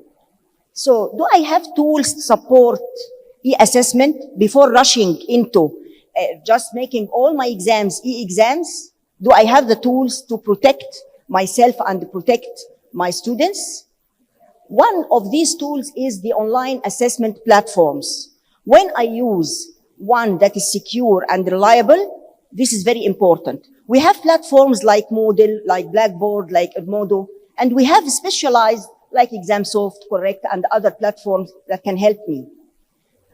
Plagiarism detection software can help me a lot, but be careful because students also use these plagiarism detection software and they abuse it. They just make little modifications to pass their work. Remote proctoring solutions, but they are expensive. And they can invade the privacy, and students may not agree to be remotely proctoring, for example.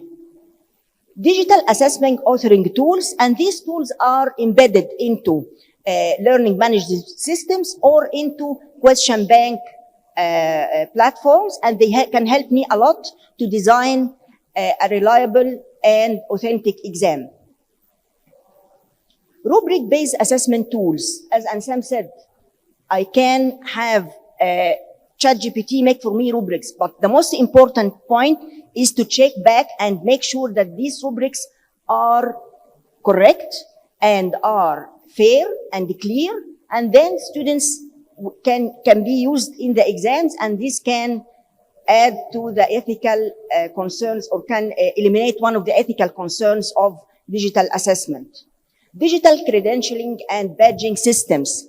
Nowadays, we don't, most of the time now, especially for online courses or online degrees, they don't give you, like in the past, this paper certificate. No, they make what is called digital credentialing, and they can record all your achievements and your assignments and your grades and all your activities just in a digital form, and you can show this by a badging system. And actually, this is very respectful in the job market. Secure exam delivery software. And here I remember something about the exam delivery software. We have question banks. And at one point, faculty were uploading questions from home at the very beginning. And I tried to keep it like this because I was afraid that if I insisted to make it from, as my dear friend Mona said, from the campus, they will be resistant and they will stop uploading the questions. And I was wrong, I admit. We should be very, very strict, and we should have a very secure exam delivery system, because exams, very simply, they can be hijacked by sophisticated students.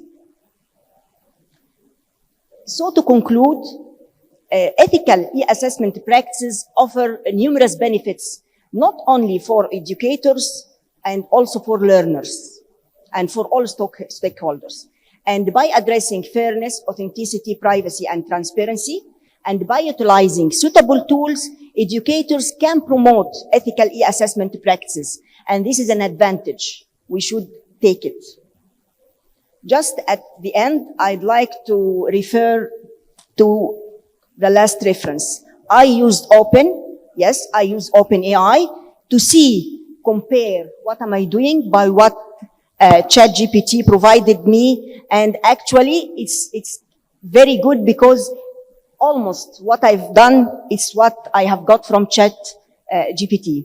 And with this, I'd like to thank you all.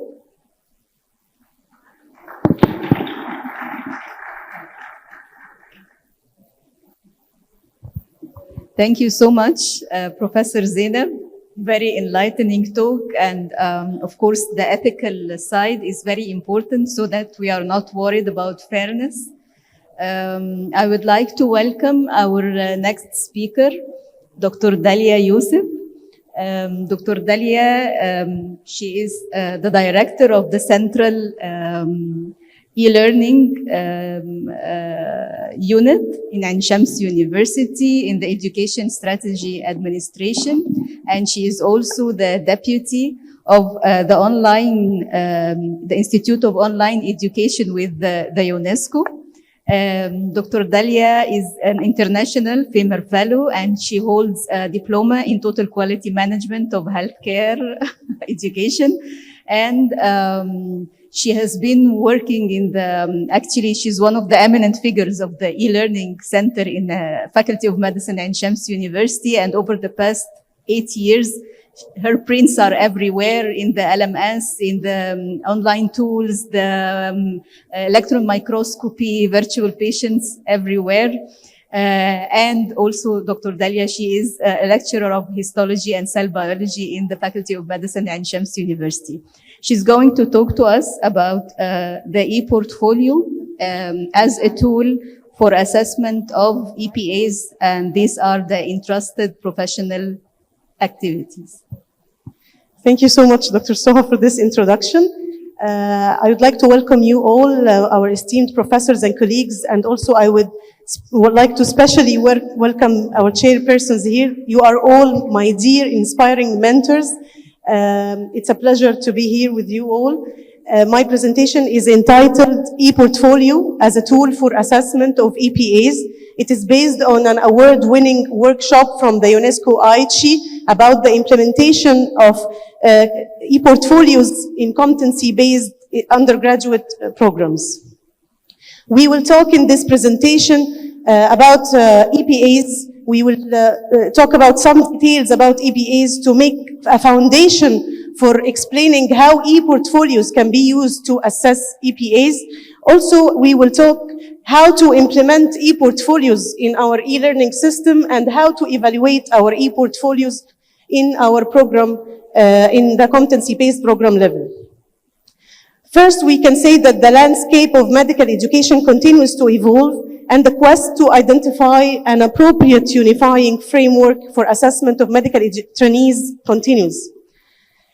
As an introduction for EPAs, we can define EPAs as an approach to competency-based medical education that focuses on specific tasks and responsibilities the physician are expected to be able to perform independently in their practice. They are complex unit activities that physicians are entrusted to perform. And these unit activities help supervisors to determine how much they trust the trainee to perform these specific activities independently. For mapping of EPAs, EPAs is a framework under the competency-based programs where each EPA includes many domain of competencies.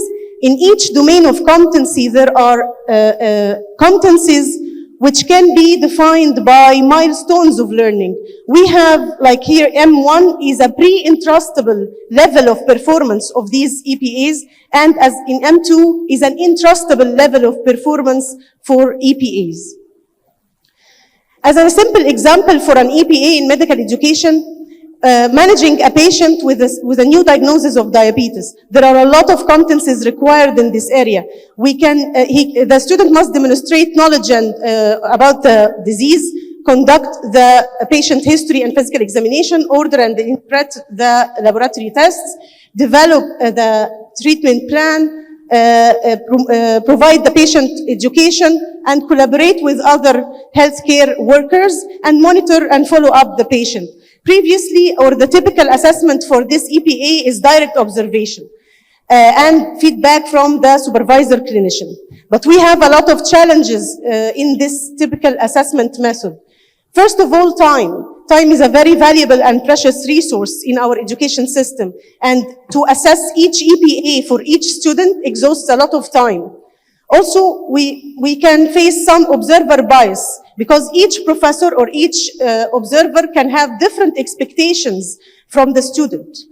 Also, the cost. There are some countries and some medical programs that are very limited in resources. The cost of assessing each EPA for each student in large cohorts is very high.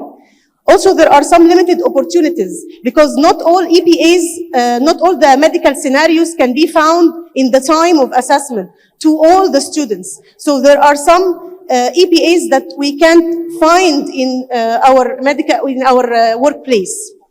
Privacy and confidentiality concerns are also evident because the supervisor has to ensure the privacy and confidentiality of the patient.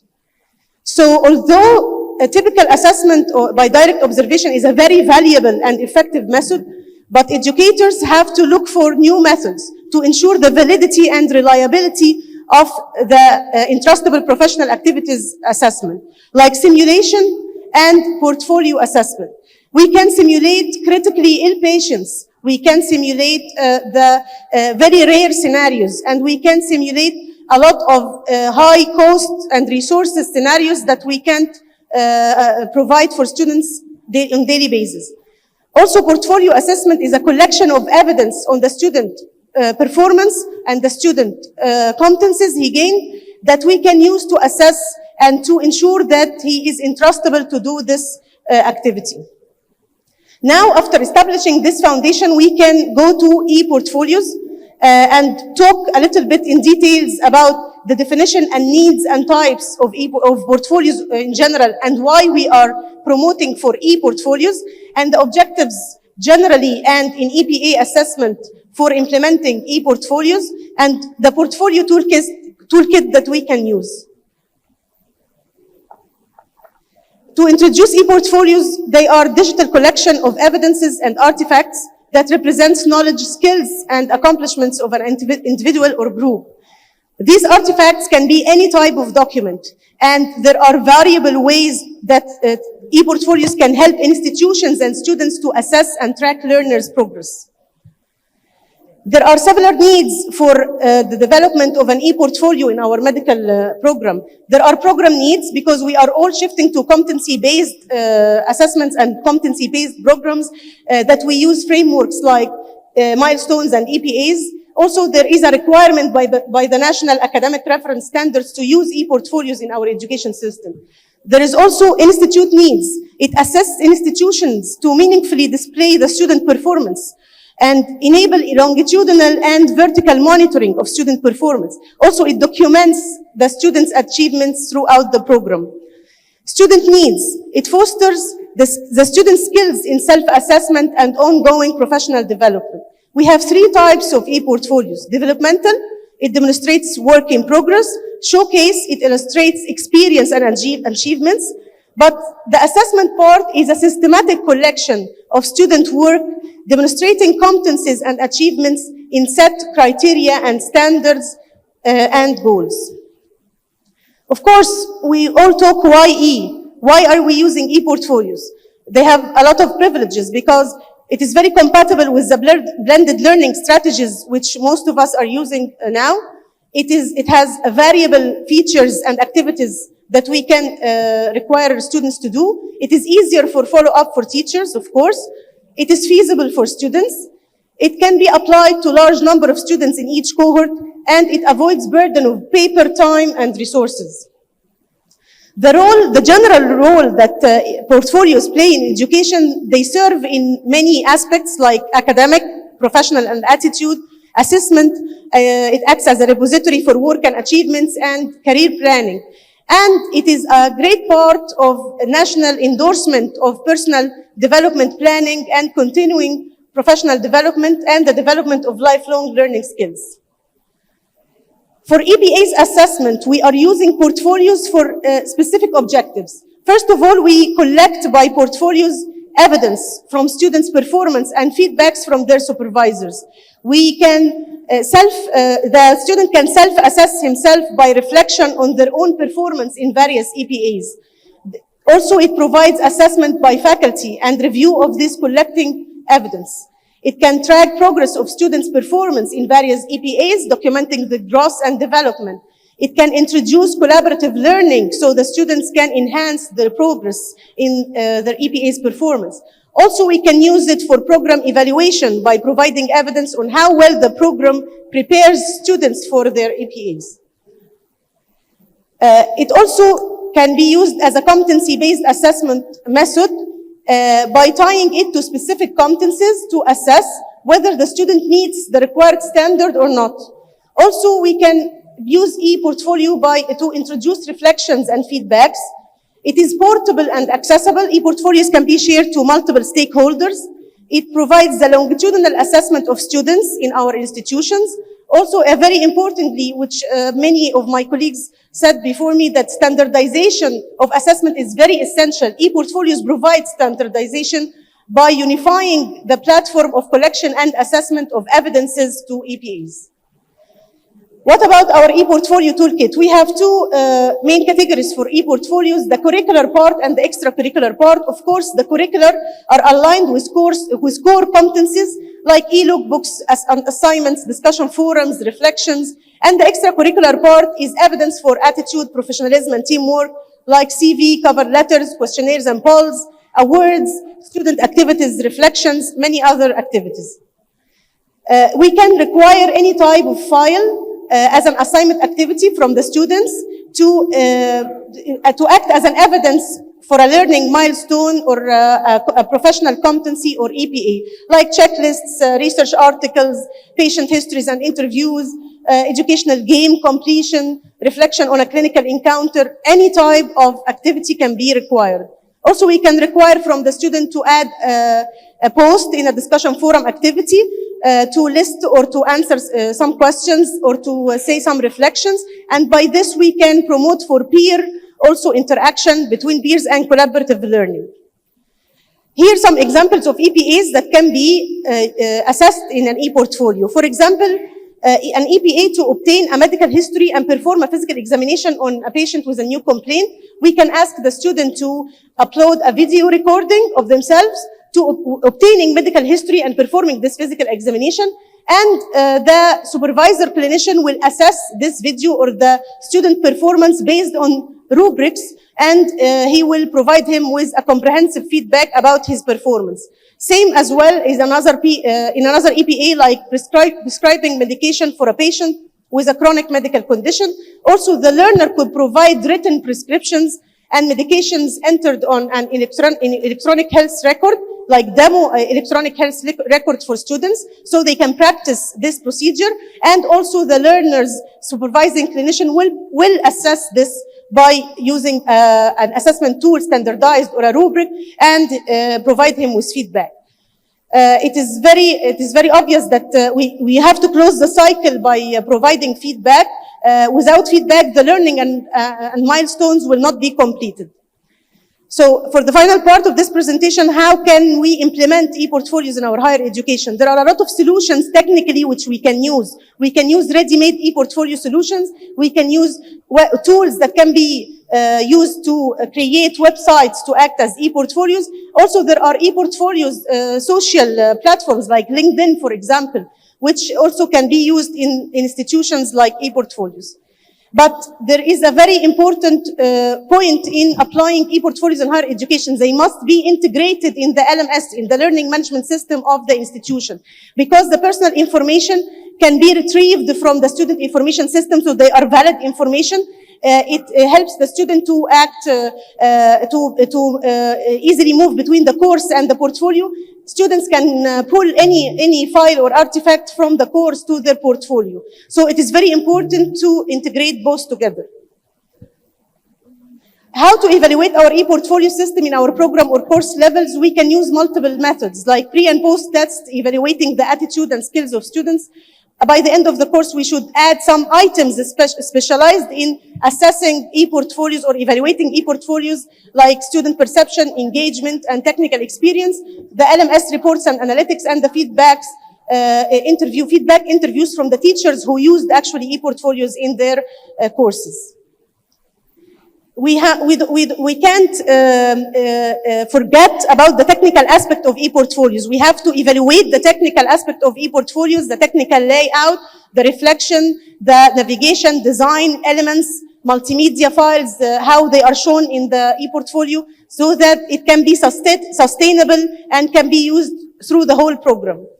For our ASU experience, we have used one of the most famous integrations between Moodle and Mahara.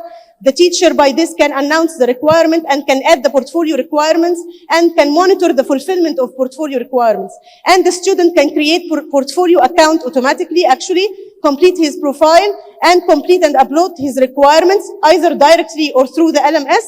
Also design their pages and collections. The student also can share their portfolios with any stakeholder or any institutions that he is applying to. Many types of downloadable reports can be downloaded and reviewed from the portfolio system, actually, that can give learning analytics, or they can provide assessment analytics using e-portfolios. We also made some orientation videos to students and PDF instructions to guide, as a guide to students. We have introduced e-portfolios as a pilot since the second semester of the first year cohort in 2020-2021 till now. And we used also interactive e-portfolio activities like our virtual microscopy platform and application, and like our virtual experiments.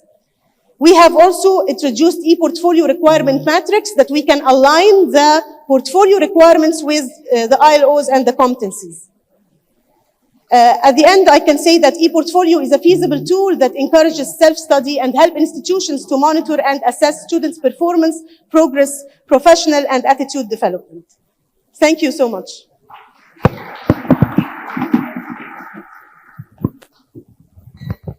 Thank you so much, Dr. Dalia. e-portfolio دي حاجة مهمة جدا جدا. I hope that everyone can use it, as you said, and implement. Again, I say we speak very well. we write very well, but in the implementation always there are some defects that we had to overcome it. دلوقتي قدامنا دكتورة منى قاعدة لنا بالساعة مع ان هي اللي اتأخرت، بس حد عنده أسئلة؟ اهو هي اللي عندها أسئلة، كده هتأخرينا يا دكتورة منى. اتفضلي. حد يدي الميكروفون للدكتورة منى. شوفي؟ انت حرة، انا عايزة اعمل ديسكشن.